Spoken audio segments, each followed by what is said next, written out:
a versão estendida aqui pela Web Rádio Censura Livre, www.clwebradio.com. Eu sou César Filho e no ar o Economia é Fácil, versão estendida pela Web Rádio Censura Livre. Espero que vocês estejam aí na escuta, nos acompanhando para todo o Brasil, para todo mundo pela internet, pela Web Rádio Censura Livre. Mais uma edição do nosso programa versão estendida do Economia Fácil. Hoje é dia 9 de abril de 2020, edição inédita e ao vivo. Nós vamos falar hoje sobre a recessão mundial. A recessão mundial, os dados já dos institutos de pesquisa, das universidades, sobre o impacto da pandemia do coronavírus na economia do Brasil e do mundo. A economia mundial já passava por uma desaceleração, é bem verdade, e nós vamos conversar aqui sobre isso aqui no Economia Fácil, versão estendida. Dê um seu like para fortalecer aqui o projeto, tá bom? Compartilhe também, dê um alô, diga aí pra gente que tá indo bem. Espero que a transmissão esteja ok, certo? Pedir aí pro Antônio, se for possível, dar o Antônio de Paula Figueiredo, que está reencaminhando aqui a live para a transmissão do streaming do site e pelos aplicativos, né? Você também pode nos acompanhar não só pela live do Facebook, como esse vídeo vai estar salvo depois no nosso canal do YouTube, como também pelo streaming, né? O site e também pelos aplicativos de rádio online, o Radiosnet, que é o nosso parceiro, mas também um aplicativo que você pode baixar lá na Play Store para seu smartphone, né? Deixa eu ver se está tudo bem na transmissão. O Antônio de Pádua não está aqui. Tá tudo ok? Tudo ok, né? Eu estou aqui onde eu estou fazendo a residência, que eu estou fazendo o isolamento social.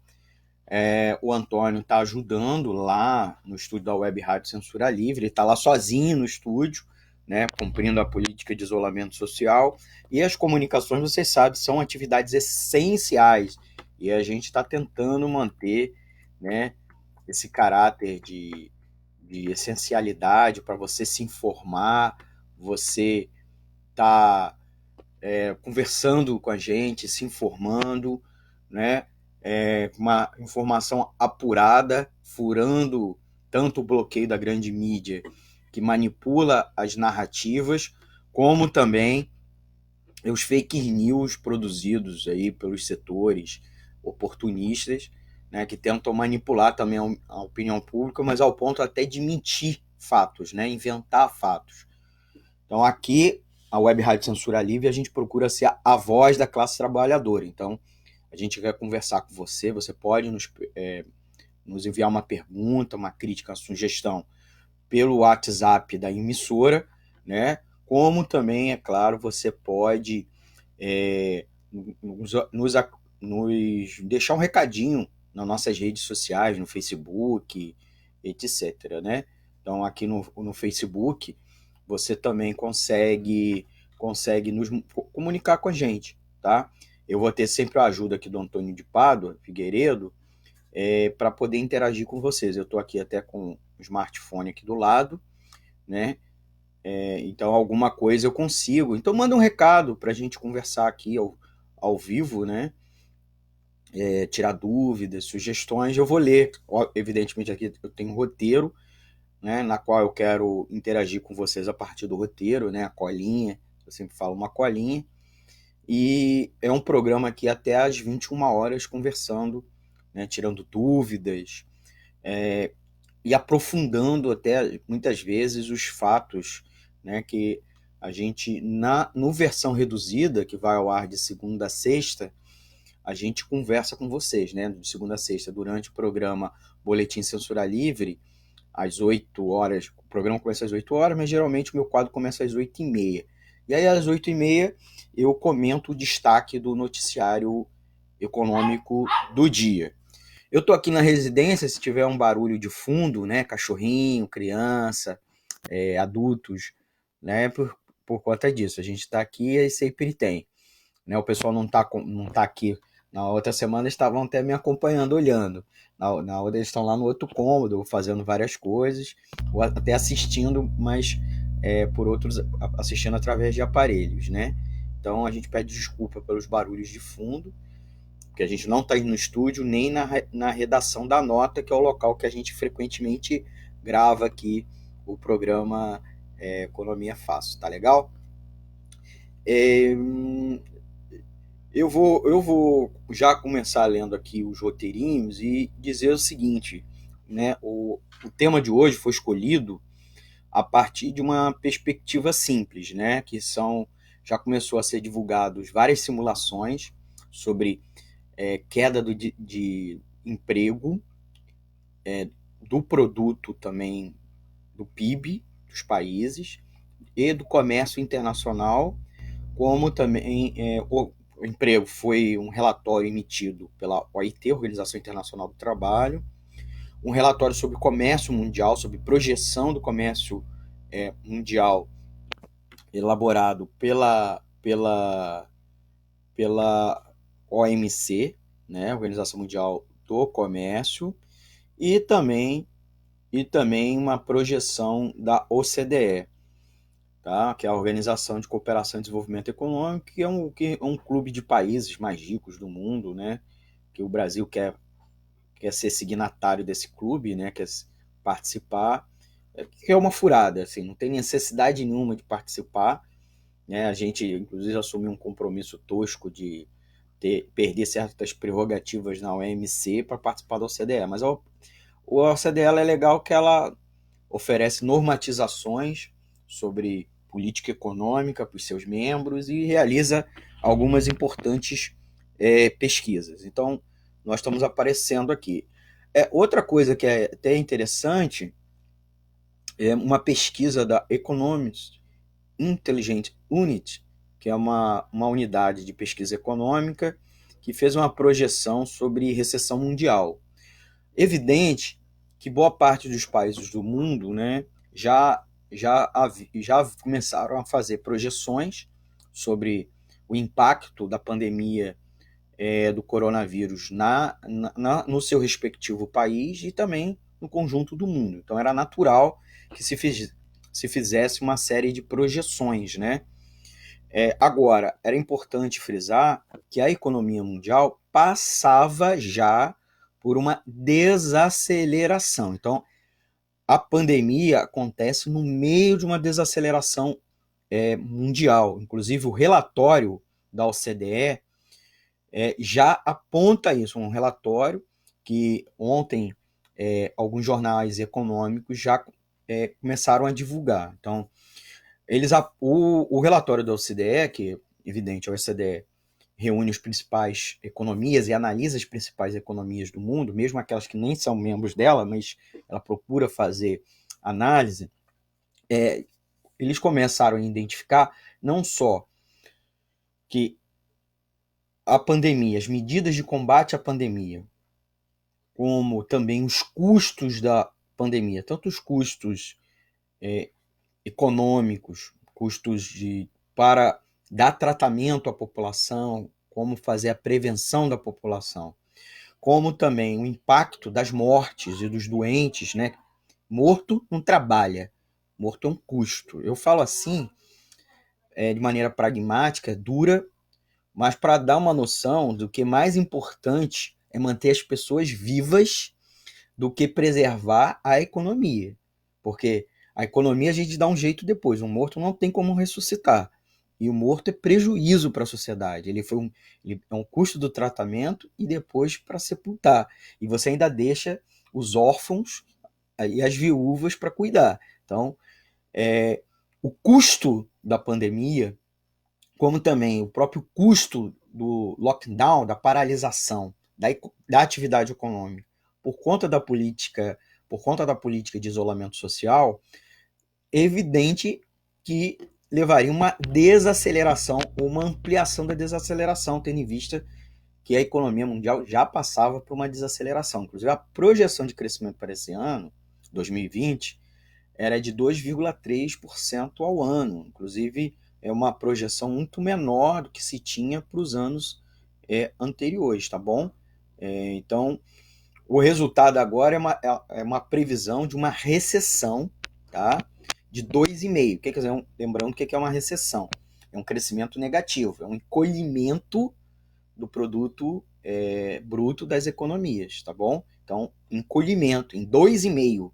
Não é que ele ia crescer 2,3%, ele vai decrescer 2,5%, 2,5%. Inclusive, lembrando, a projeção para 2020 era menor que o crescimento do ano anterior, tá bom? O crescimento do ano anterior já foi menor um pouco do que ele tinha sido projetado originalmente no final de 2018, mas foi menor, mas para esse ano a projeção já ia ser menor, tá? do que de fato cresceu em 2019. E a pandemia chega nesse momento e empurra as economias para o decrescimento, para o crescimento negativo. Então, é preciso a gente frisar isso. A OCDE estima que cada mês que as principais economias passarem em confinamento, reduz em 2 pontos percentuais seu crescimento anual. Tá? Então, a cada mês, a cada 4 semanas de confinamento, a economia mundial, a economia de cada país decresce 2 pontos percentuais. Então, já é um fato que é preciso, com isso, pensar o pós-fim do confinamento, mas sem afogadilho. Né? Já comentamos aqui, inclusive, em outras oportunidades, o quanto é importante para a economia fazer o confinamento durante uma pandemia. Ao contrário do que o bolsonarismo defende, ao contrário do que o Trump defendia algumas semanas atrás, e aí ele mudou de ideia totalmente.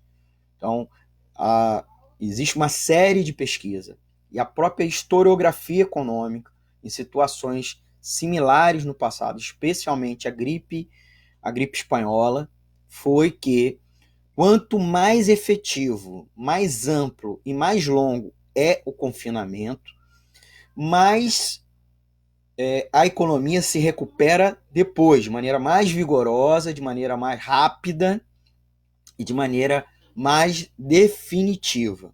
Então, esse é um elemento que é determinante para a tomada de decisão, deveria ser pelo menos, para a tomada de decisão de fazer o isolamento social horizontal, que de fato é o único tipo de isolamento social. Não existe, isso é uma invenção da extrema-direita e de um setor da burguesia mais aloprada, ou até mesmo mais esganada, que não quer perder nada num momento como esse, de que tem que fazer um isolamento vertical.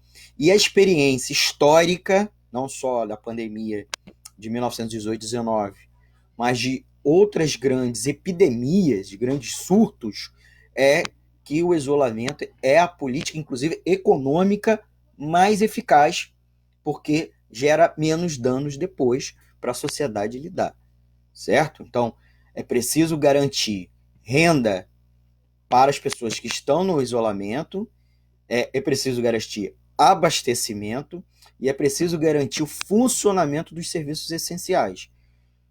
Essas 3 questões é que o bolsonarismo não se debruça.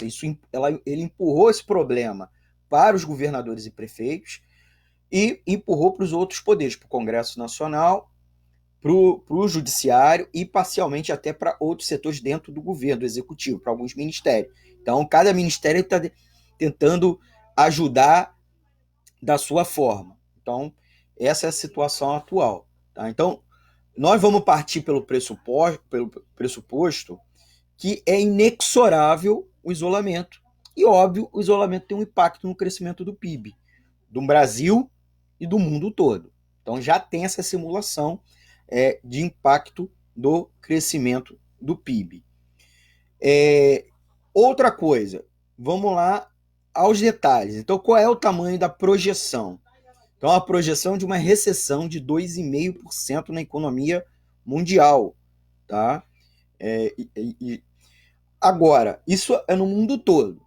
Vamos abrir por região, por país. Então, qual é a projeção feita, né, que foi até divulgada na revista The Economist, né, pela uma unidade técnica, né, que faz consultoria para esse jornal, que é um dos principais periódicos especializados em economia do mundo, né? Eles estão apontando que provavelmente a pandemia não chegue ao segundo semestre, então a metade do ano acaba, e aí no segundo semestre nós teríamos uma retomada vigorosa. Isso se a pandemia for contida em nível mundial, para que não haja, né, a segunda ou terceiras vagas de pandemia, que esse é o medo. Então, eles estão fazendo essa simulação, o The Economist, supondo que não vai ter essa segunda e terceira onda de contaminação. Então, eles, como todo o setor mais racional do empresariado, dos economistas, dos políticos, identificam exatamente essa questão. Confina o máximo possível agora, para que a gente não tenha um rebatimento depois. Então, terminado no meio do ano, supondo que está terminado, então faz tudo agora, o máximo possível, para não ter a segunda e terceira onda. Então, a partir do segundo semestre, nós vamos ter uma retomada vigorosa, ou pelo menos modesta, não medíocre, não ruim, mas pelo menos uma retomada modesta. Com uma retomada modesta, tá? Para a Europa, eles estão supondo o quê? Uma recessão de 5% na Itália, 3% na Alemanha, 2% na França e 1,4% no Reino Unido, tá? Isso se tivermos assim. Os Estados Unidos, eles ainda classificam assim, primeiro trimestre, segundo trimestre. Isso que eu falei para vocês seria uma retração por trimestre. Se tivermos o trimestre inteiro, o que eles esperam? E, portanto, todo esse primeiro semestre de paralisação, de lockdown. Eles estão esperando uma contração econômica de 10% na França, em Itália e na Alemanha, e 9,3% no Reino Unido. Para os Estados Unidos, eles estão estimando uma quebra de 1,4% no primeiro trimestre e de 5,9% no segundo trimestre. Na China, a previsão de quebra é de 10,9% no primeiro trimestre do ano, mais de uma recuperação de 9,2%, tá? No segundo trimestre, porque a China conseguiu conter rapidamente, né? Lá, províncias inteiras fizeram um mega lockdown, confinamento bem duro, e isso permitiu esse tipo de medida. Eles também fazem um cenário mais pessimista, fazem uma simulação aqui com um cenário mais pessimista, inclusive o número de óbitos, quantos seriam no caso mais pior, isso é importante para a economia. Como eu lembrei, mortos pragmaticamente, inclusive é algo que eu não entendo como o empresariado brasileiro é tão esganado ao ponto de se tornar estúpido. Mortos é custo, por vários motivos. É um trabalhador que foi qualificado durante anos e não vai trabalhar mais. Então é uma queda da produção. O morto não traz renda para sua família também. Então você tem... E ele passou por um tratamento médico e depois um sepultamento, que também envolve custos. é muito duro falar assim, eu até me sinto mal ao falar, mas é um cálculo que é preciso levar em consideração. O empresariado brasileiro, boa parte dele, é, é oriundo do antigo latifúndio e da escravidão. Se não é oriunda assim geneticamente, né, hereditariamente, como classe social, ela é composta pelaquela burguesia agrária do período colonial, do Império e da República, que já não tinha escravidão, mas tinha um trabalho assalariado que beirava a semi-escravidão. Então, eles não estão preocupados com o seu trabalhador. Eu também acho que a burguesia da Europa, Estados Unidos, Japão também não está.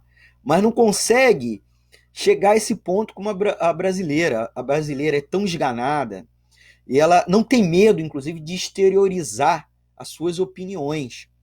Como foi uma burguesia que não passou por guerra civil, por revolução, né? Ela não tem medo de explorar, de esfolar seu trabalhador. Então ela pensa o seguinte: morreu um funcionário, eu vou lá e contrato outro. Morreu um trabalhador que também era consumidor do meu produto, eu vou vender para outro consumidor, até mesmo fora do país. Então eu vou demitir durante a crise, essa pessoa vai ficar sem renda, ela vai consumir de quem? Eles não conseguem raciocinar isso. Né? Eles falam, não, vai ter outro consumidor. Né? Eles esquecem que o trabalhador assalariado também é consumidor. E essa lógica só é possível porque, como classe social, e aí a gente extrapola um pouco o terreno da teoria econômica, fala um pouco o terreno da economia política, mas também da sociologia e da ciência política, mesmo da antropologia, para dizer para vocês é, se o quanto é esse empresariado e que está por trás dessa pressão em cima do bolsonarismo, por cima de Bolsonaro e do seu núcleo duro da política, seu gabinete do ódio, para produzir esse tipo de abordagem, tá bom? Então é essa situação que nós estamos no mundo. Eu queria ainda pedir um pouco mais de atenção de vocês para falar o dado da OIT, antes de fazer assim um pequeno intervalinho para beber uma aguinha. A OIT, a Organização Internacional do Trabalho, está estimando um desemprego só na América Latina, apenas na América Latina, de 14 milhões de empregos destruídos. Né? Então, mais 14 milhões de desempregados por conta da pandemia de Covid-19. Tá? Isso apareceu no estudo deles, um estudo que eles compilaram, né, que é chamado Monitor IT, Covid-19 e o Mundo do Trabalho. Perda de horas de trabalho, eles já apontaram uma redução, uma perda de 6,7%, o equivalente a 195 milhões de trabalhadores que estavam no período integral, né, e deixaram de estar em período integral. Tá bom? É importante notar que tanto a OIT quanto a OCDE, e eu ainda vou falar o estudo da OMS, apontam que é necessário criar estratégias que tenham respaldo e sejam um produto de consenso para ajudar os trabalhadores, que os governos, as organizações de empregados e de trabalhadores, justamente para proteger a renda desses trabalhadores e também para preservar os empregos. Então, a OIT em nenhum momento defende fim do isolamento social, vamos voltar a trabalhar, porque só assim vai manter emprego. Ou a lógica mesquinha também, que o empresariado nacional e a equipe econômica de Bolsonaro estão implementando, Paulo Guedes implementou, de suspensão dos contratos de trabalho, e aí as empresas suspendem o pagamento de salário para seus funcionários. Isso é uma outra bizarrice. Em vários países, inclusive, a política econômica foi de congelar demissões. Então, as demissões estão proibidas, como também está proibida corte salarial. E aí o Estado e as próprias empresas correriam atrás para manter o fluxo de caixa para garantir o pagamento dos funcionários. Então, empresas grandes que têm caixa, têm gordura, se vire, ou o Estado vai criar mecanismo. Aquelas empresas menores, microempresas, pequenas e médias, o Estado ou estatiza, ou pelo menos estatiza o pagamento do salário, né, desses funcionários. Como também, nesse momento, que várias empresas, inclusive de maneira picareta, estão querendo se aproveitar aumentando os seus preços dos seus produtos. E aí o Estado, mesmo nos Estados Unidos, estão estatizando, se não a produção, intervindo diretamente na produção, ou mesmo assumindo a empresa. Então, era importante a gente colocar isso. E por fim, antes da gente passar até para os comentários dos nossos ouvintes, né, antes de completar a primeira meia hora do programa, vocês estão ouvindo a Web Rádio Censura Livre, eu sou Almir César Filho, aqui é o Economia é Fácil, né? O comércio internacional, que aí é a pesquisa divulgada pela OMC, que eu até comentei hoje, dia 9 de abril, de manhã, no Boletim Censura Livre, né, que vai ao ar das 8 às 10h30. Eu tenho um quadro lá de 15 minutos, um pouco mais, por volta das 8h30. Como o programa é ao vivo, sempre tem um percalço, eu mesmo hoje entrei um pouco mais tarde, né? Mas o quadro está salvo na live no Facebook e também lá no nosso canal do Economia é Fácil do YouTube, tá bom? Então, se vocês quiserem acompanhar. A OMS fez uma projeção do comércio internacional, do impacto.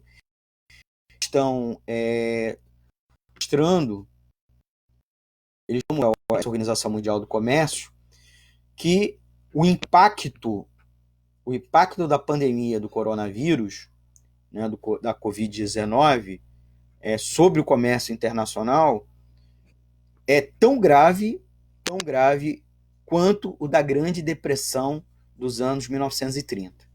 Tá? Tão grave. Ela é maior, num cenário otimista, e no cenário otimista, ela é maior que a crise de 2008 e 2009, tá? No impacto no comércio exterior. Na previsão otimista para 2020, a entidade aponta uma retração de 13%, então, portanto, maior do que a de 2008 e 2009. No cenário mais sombrio, o comércio encolherá 32%, uma redução similar à observada na Grande Depressão entre 1929 e 1932. Em 2021, o que eles estão projetando? Um cenário, uma recuperação parcial com um crescimento de 24%. Tá? Os números são muito feios.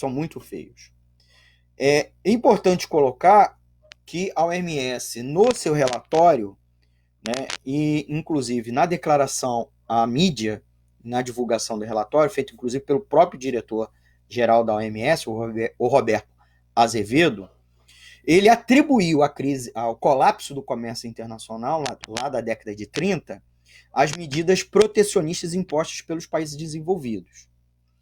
De fato, nesse momento, não está se projetando nenhuma medida protecionista. Isso é só o impacto da crise, por conta do lockdown, da suspensão da atividade econômica. Se nós tivermos medidas protecionistas, então o cenário sombrio se torna tenebroso, certo?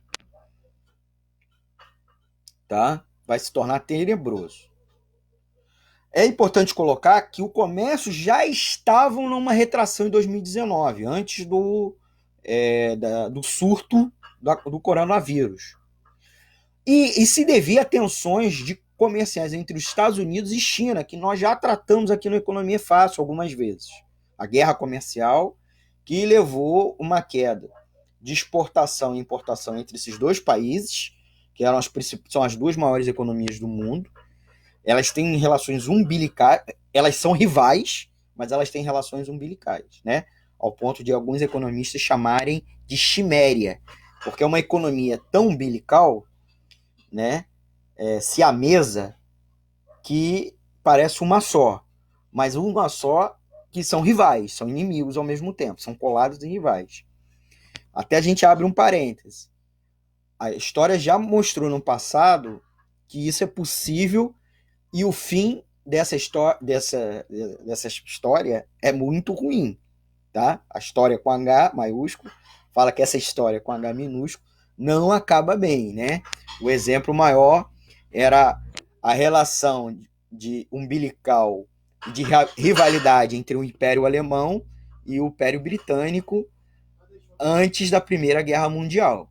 Então, agora, se tiver uma ampliação dos conflitos comerciais e do protecionismo, a economia não se recuperará. E olha que ela não vai se recuperar totalmente no segundo semestre, principalmente ano que vem, com a retração que a gente está vivenciando esse ano, tá bom? Outra coisa importante que o relatório chama atenção é, depois da crise de 2008 e 2009, lembrando que foi aquela crise do subprime, na qual a origem foi um problema, uma bolha no mercado financeiro que contaminou. Quer dizer, essa é a explicação mais usual. Eu costumo explicar que a causa é muito mais profunda, né? Uma bolha é só um efeito, é uma manifestação de uma crise, não é a sua causa. Né? Uma crise financeira é a manifestação. Né? É igual dizer que eu estou resfriado e fungar o nariz escorrendo, uma febre, dor no corpo, essa é a causa do resfriado. Na verdade, é a manifestação. Né? Mas, levando isso em consideração, que a crise financeira aconteceu em 2008 e ela, pelo menos, é o marco temporal do começo da crise, o comércio internacional nunca voltou à sua tendência anterior. Quando eles mostram a curva, eu vou tentar mostrar a curva aqui para vocês. Acho que eu não vou conseguir mostrar a curva aqui. Deixa eu ver aqui. A curva depois de 2008,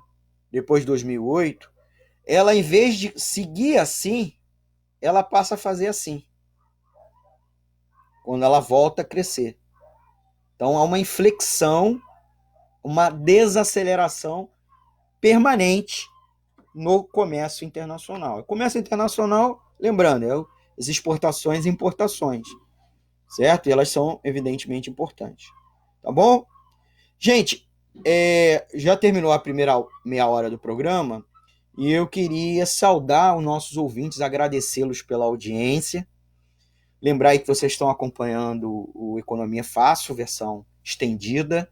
Eu sou Almir César Filho, o programa começa às 20 horas.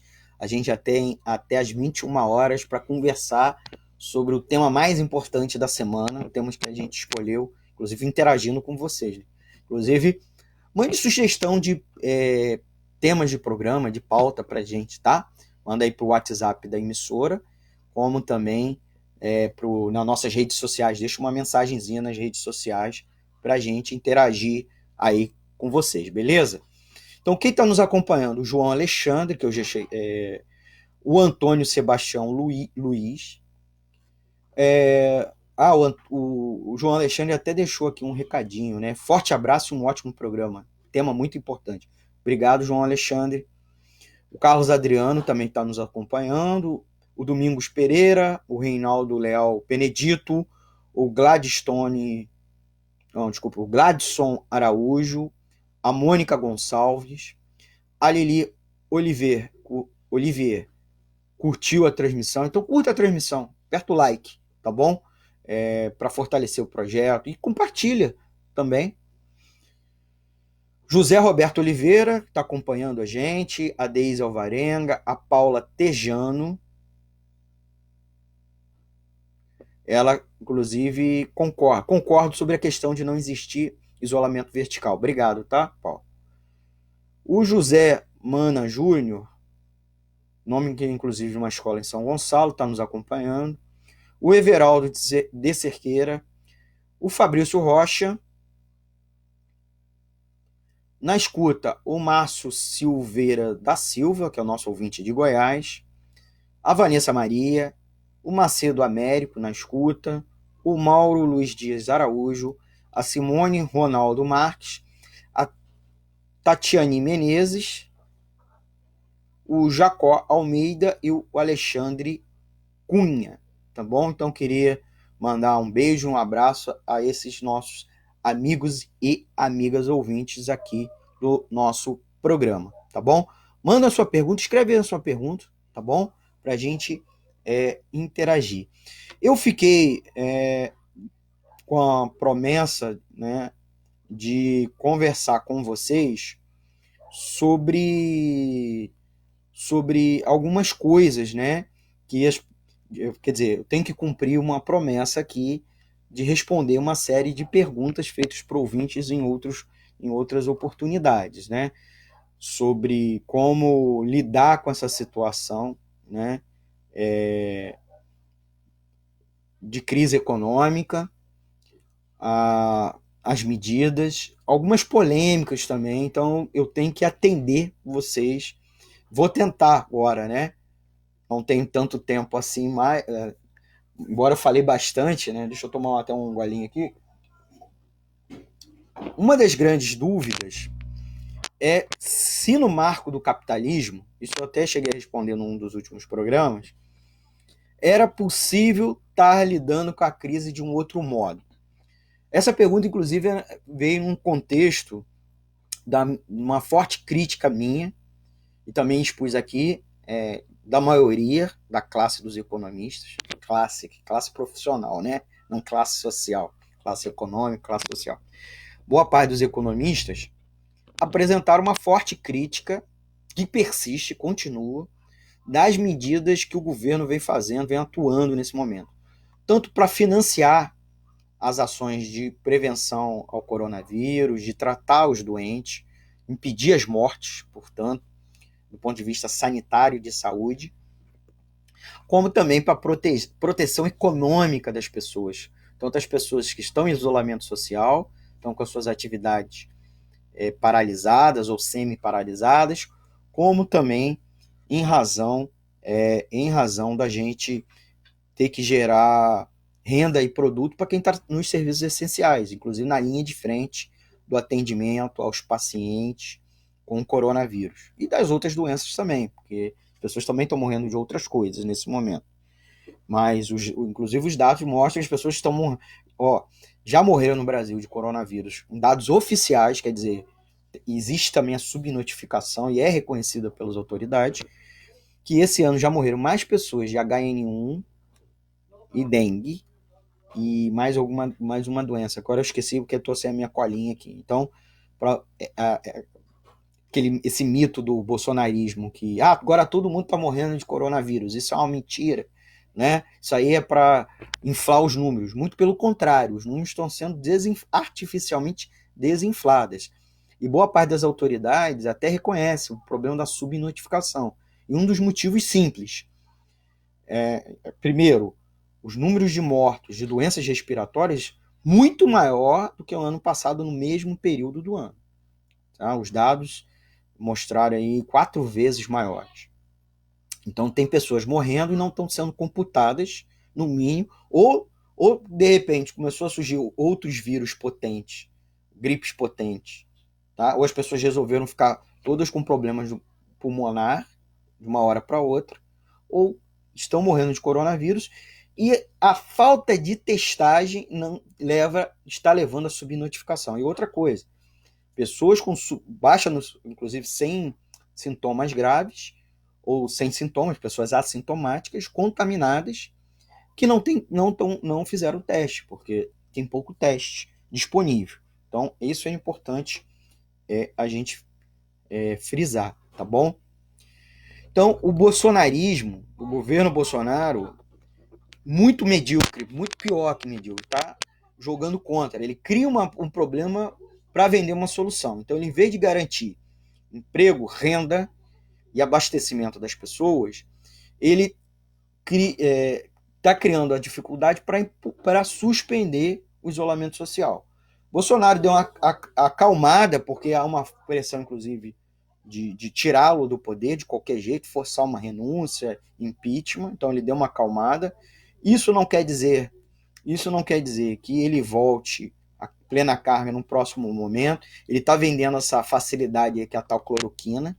Ele politizando, mas acusando os outros de politizar.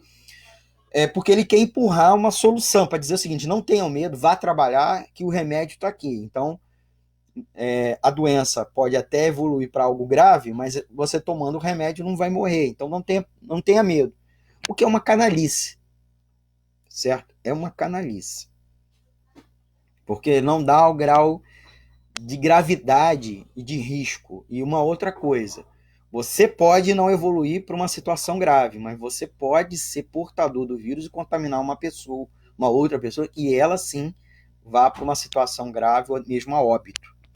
E a gente ainda não sabe, inclusive, os danos, mesmo quem sobreviveu, que tipo de dano, porque a doença é muito recente. A gente vê a questão da zika e da chikungunya, né? As pessoas terminam a doença, mas os danos que causaram o corpo é muito grande, né? No caso da zika, inclusive a cefalia de fetos, né? Ou microcefalia, que inclusive nós geramos aí multidões de pessoas com microcefalia, que um custo social gigantesco. E na chikungunya, eu mesmo tenho na família pessoas que tiveram chikungunya, que eram pessoas super ativas, e depois da chikungunya tem dores no corpo e passaram a eu não vou dizer mas diminuíram, né? Elas eram pessoas ativas e não são mais, porque sentem muitas dores, problemas similares ao reumatismo causado pela chikungunya, danos causados pela chikungunya. Então, nós vamos estar lidando aí com muitas pessoas lesionadas pelo coronavírus e a gente ainda não sabe o tamanho disso, certo? Então, é possível agir diferente? A Argentina está fazendo diferente, um país que estava com a economia quebrada, mas como o Estado falou, interviu na economia e falou: olha, vamos bancar, vamos ajudar, nada de demitir ninguém, está distribuindo renda mínima para aquelas que eram trabalhadores autônomos ou sem renda própria.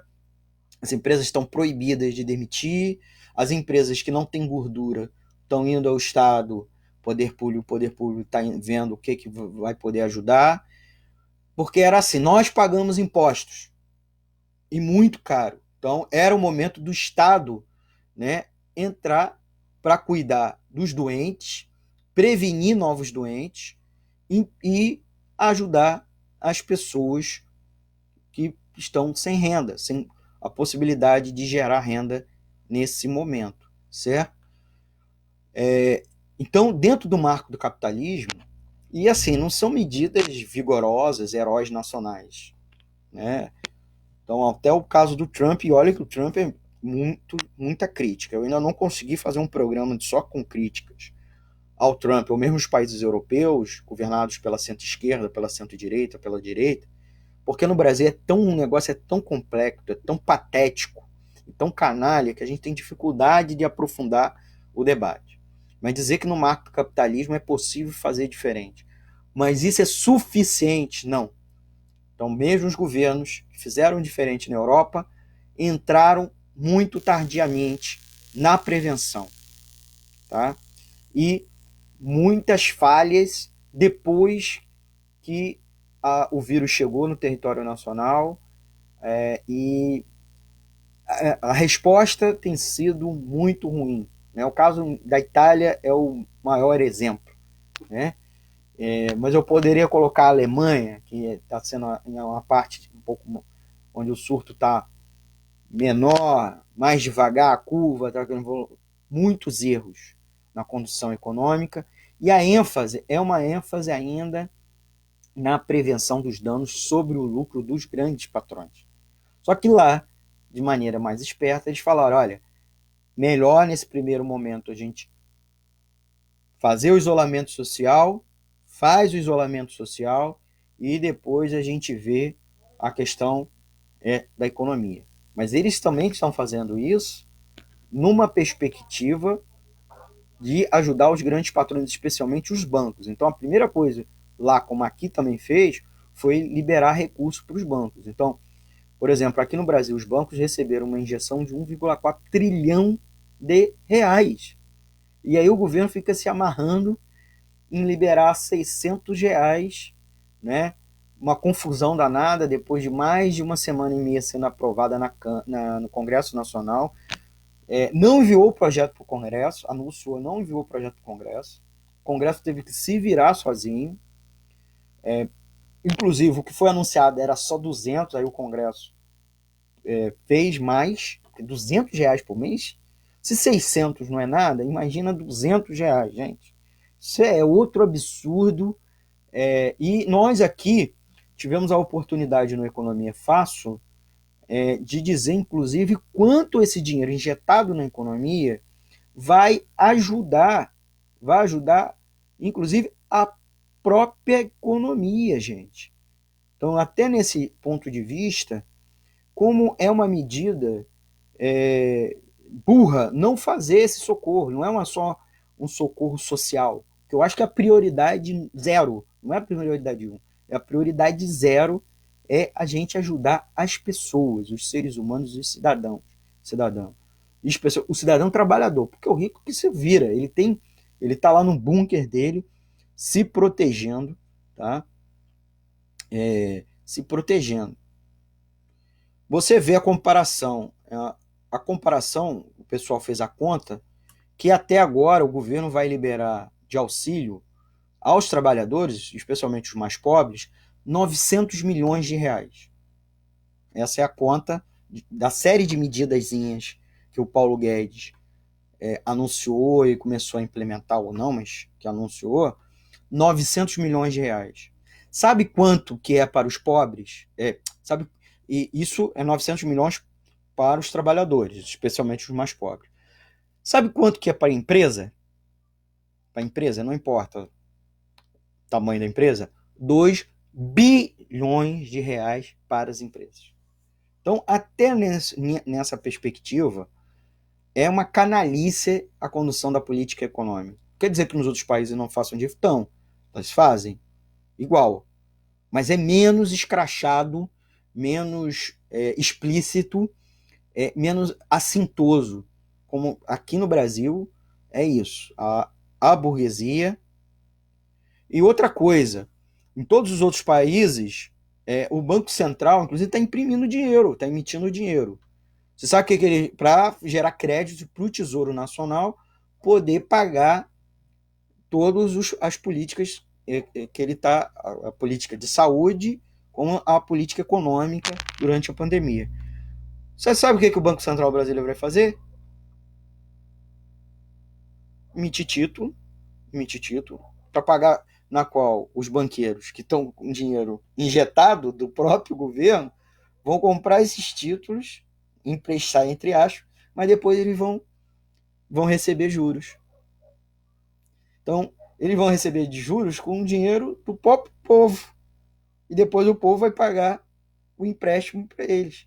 Então, eu dou um dinheiro para você, você me empresta, e depois eu ainda pago juro para você. Pô, é de uma canalice, gente. Medonha. Eu não entendo como os banqueiros não são considerados inimigos públicos número 1.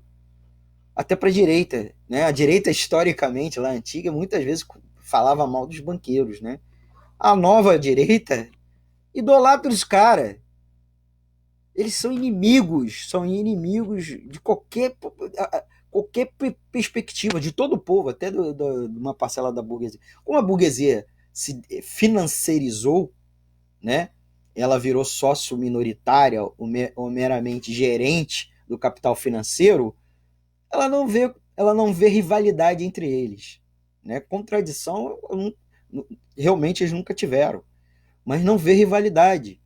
Então eles preferem atacar diretamente, atacar o povo explicitamente, jogar na conta, inclusive, no trabalhador mais pobre, do que assim suspender pagamento, inclusive o pagamento das dívidas públicas, o pagamento dos títulos estão em dia. Não houve suspensão do pagamento da dívida pública. Então o governo, em vez de pegar esse dinheiro e gastar na saúde, em hospital de campanha, comprando EPI, equipamento de proteção individual, ele segue pagando a dívida pública. Outra coisa, até para a gente...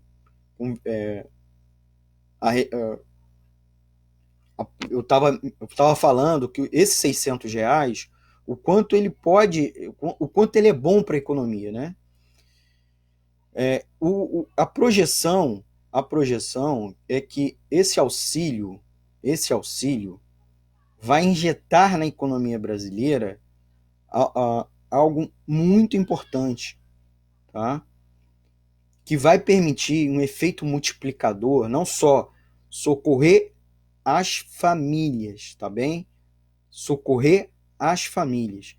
Mas a renda básica, esses R$600 vai injetar algo em torno de 32 bilhões de reais por mês na economia, certo? Ele vai evitar uma perda de 3,1% do PIB. Então, ajudar as pessoas não é um custo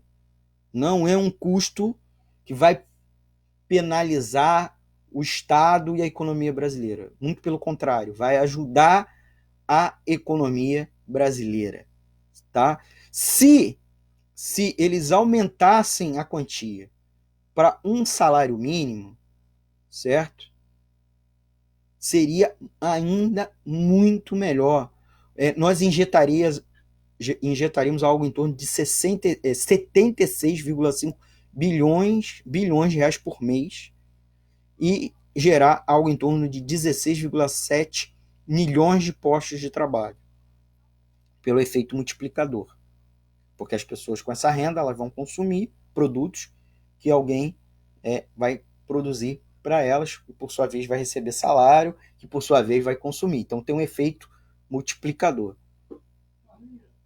É diferente de pagar a dívida pública. Para cada R$1, eu desmultiplico.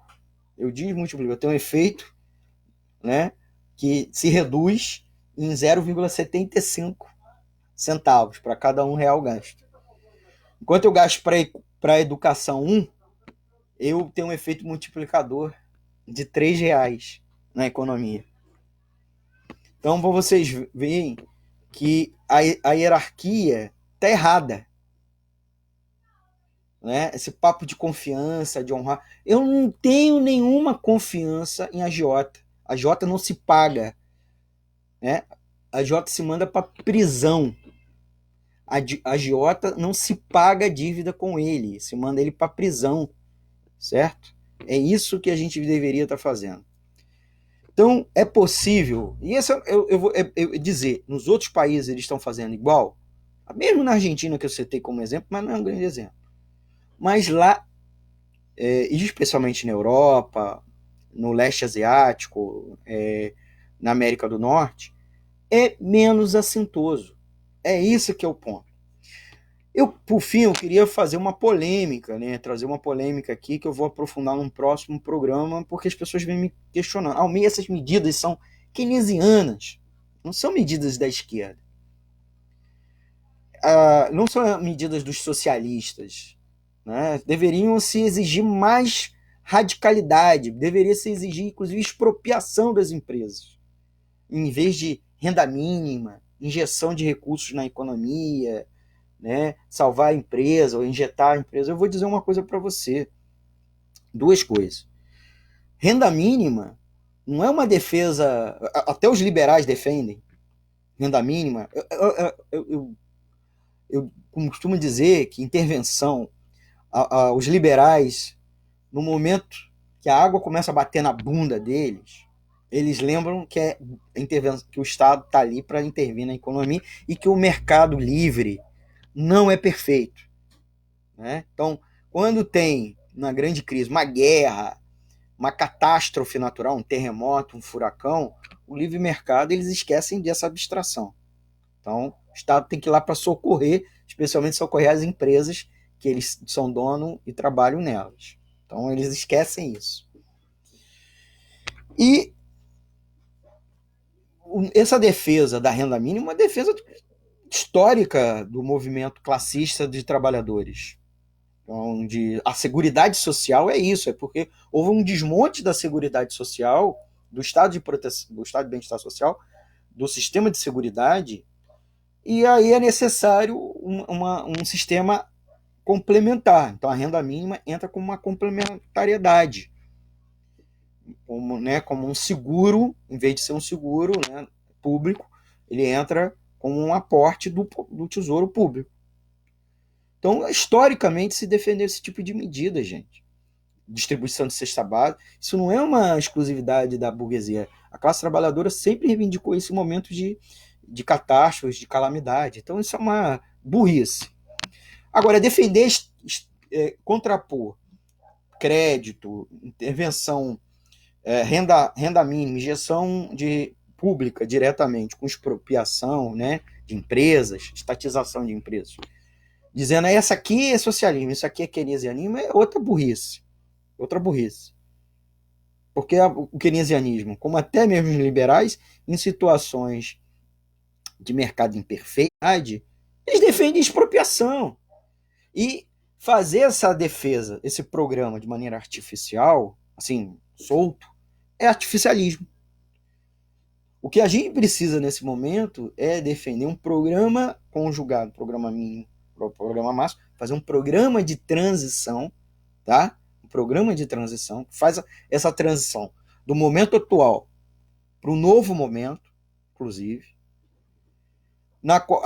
das necessidades mais urgentes com as necessidades mais estruturais, para a sociedade sobreviver, as pessoas sobreviverem e depois a gente reconstruir a economia. Obviamente que reconstruir a economia não é a economia anterior, porque ela acabou, ela está destruída. O recado que eu queria finalizar e mostrar para vocês é que a economia pré-crise do coronavírus era muito ruim, já estava em desaceleração econômica, inclusive. É muito ruim também, porque vários fatores levaram à pandemia. E aí a gente vai estudar isso no próximo programa, vai conversar isso no próximo programa. Problemas de estrutura sanitária, problemas de saúde pública, o sistema de saúde pública no mundo foi destruído, está muito ruim em vários lugares. Por isso essa situação. A destruição do meio ambiente, que permite o surgimento de novos vírus, ou que a sociedade humana passa a ter contato com novos vírus que ela não tinha contato antes, né? Vírus inclusive mortais. Então, isso há mais de 2 anos tem relatórios dos órgãos internacionais prevendo que em breve estaríamos rumando para uma pandemia que está acontecendo agora, certo? Rivalidades econômicas entre países, rivalidades políticas, etc, etc, etc. Então, o mundo antes do coronavírus era uma droga. Então, esse inclusive discurso do bolsonarismo, de setores do ultraconservadores, de um lado, ou mesmo dos liberais, que precisamos garantir a normalidade não vai se manter, porque está aí o impacto do coronavírus, e não vai voltar. Ele não se mantém e ele não volta. Nós precisamos discutir um novo normal, e o novo normal em nenhum aspecto pode ser o velho normal. Falta solidariedade, falta empregos dignos, inclusive com um trabalho digno. A desigualdade no mundo é muito alta, não há proteção social, as empresas agem de forma anárquica e é preciso, inclusive, discutir planificação, porque nesse momento agora é um caos total e completo, ao ponto de governos liberais, até como Dória, foi lá, entrou e interviu numa empresa que produzia máscara. Ameaçou agora a empresa que produz respiradores. É isso que está acontecendo. O maior lugar do mundo que fabrica respiradores, basicamente está todo concentrado na China, com um ou outro produtor, que abastece o mundo. Então, isso é simétrico no mundo. Gera muito e muito problema. Então, um novo mundo precisa ser construído. Então, não é um contraponto raso de expropriação com renda mínima, ou crédito, ou injeção de recursos na economia. Porque também o keynesianismo defende estatização da economia, e basta pegar o que Keynes disse e os outros keynesianos faziam. Então, certo? Não é isso. É preciso discutir programa de transição para uma sociedade solidária e planificada. É isso. Vou encerrar o programa. Eu queria registrar aqui os outros mais ouvintes, né? Registrar os últimos nomes que a gente pegou aqui. O Robson Silva, que também compartilhou a nossa transmissão. Então, pedir aos nossos ouvintes, compartilhem, dê o like, tá? Para a gente poder driblar o algoritmo do Facebook e ampliar a divulgação, aí, o alcance, né, desse programa. Está nos acompanhando a Sara Show, queria mandar um beijo especial a Sara. Também está nos acompanhando o Edivaldo Augusto. A Mônica Gonçalves marcou o Marco Antônio Ramos Gonçalves. Legal marcar um amigo, né? O Alessandro Leite está nos acompanhando, o Gabriel Tolstói, o Reinaldo Leal Benedito, a Luciana Durão, o Alexandre Volk, o Marco Chute e o Amparo Rogério, que ainda deu uma mãozinha. Um alô. Oi? Alô para ele. Eu queria encerrar o programa, pedir até o Antônio. Antônio, posso já encerrar? Eu queria registrar aqui duas coisinhas, né? A Web Rádio Censura Livre, nós... é isso que eu ia fazer agora. O Antônio estava, para manter o projeto da Web Rádio Censura Livre, buscamos apoio financeiro mensal ou doações regulares de pessoas físicas, já que não temos anunciantes. Tá? Então, para essa tribuna ser uma voz independente, podemos falar aqui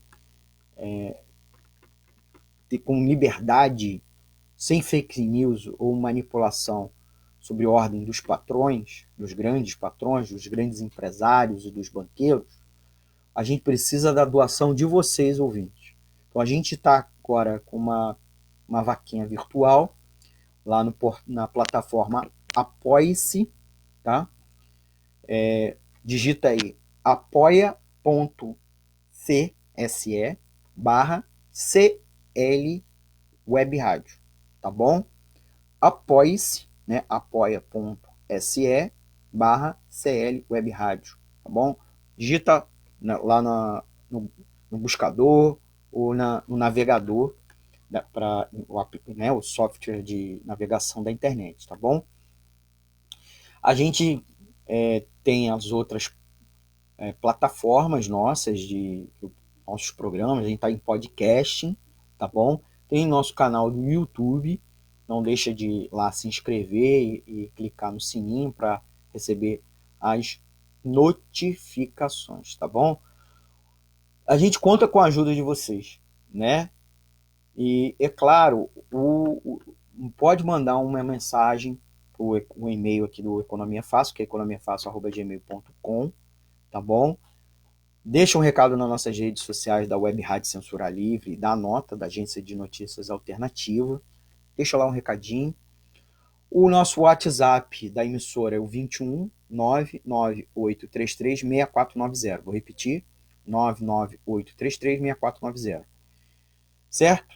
Então, tá aqui. Dizer para vocês que está no card a campanha da vaquinha virtual, aqui na plataforma de arrecadação, que é a plataforma Apoie-se. Temos a conta corrente, caso vocês queiram depositar, tá bom? Que é uma outra forma de arrecadação, tá? Nosso banco é o Bradesco, a agência é 6.666, a conta corrente é a 5.602-2. Vou repetir, agência Banco Bradesco, agência 6.666, a conta corrente é a 5.602-2. O CNPJ, caso você precise, é o 32 954 696/0001-81. Então vocês podem ver que não é para ir para o nosso bolso, tá bom? Não é para o nosso bolso, é para bancar a web rádio, os custos da web rádio. A gente manter independente dos patrões e continuar sendo a voz da classe trabalhadora, né? Queria, por fim, agradecer a vocês, tá? Dúvidas, críticas, sugestões, manda mensagem pra gente. Eu vou encerrar porque a gente já ultrapassou os 60 minutos, já são 64 minutos de programa. Pedir desculpa ao Antônio de Pádua Figueiredo. Agradecer a ele que está se arriscando, né? Indo ao estúdio, saindo de casa, para manter a web rádio funcionando. Então, agradecer a ele, agradecer a Deise Alvarenga, que tem paciência com a gente, com ele, com as saídas dele. A programação da web rádio continua no ar. A gente teve várias mudanças, mas estamos tentando manter a programação mais firme e forte, mais ampla. Inclusive, estreou novos programas. Então, siga aí, vai terminar aqui a live, mas siga a Web Rádio Censura Livre no www.crwebradio.com e no streaming do aplicativo nosso, que você pode baixar lá na Play Store, ou o Radiosnet, que é um aplicativo de rádio online que você pode ouvir nossa emissora como todas as outras, né? Inclusive emissoras convencionais, emissoras que não são web. Mas acompanhe a gente, certo? Se informe e se entretenha com a Web Rádio Censura Livre, tá bom? Uma boa noite, muito obrigado aqui a gente vai encerrar o programa e estamos à disposição para a gente continuar sempre informando, entretendo e tentando ser a voz da classe trabalhadora. Um forte abraço a todas e todos, agradecendo especialmente ao Antônio de Pádua Figueiredo e a minha família, e toda a minha família que está aqui na quarentena ou em outras casas, queria um beijo e desejar uma boa sorte e saúde e paz para a gente, certo? Guerra aos senhores do mal, certo? Paz entre nós, tá bom? Um forte beijo, tchau, tchau.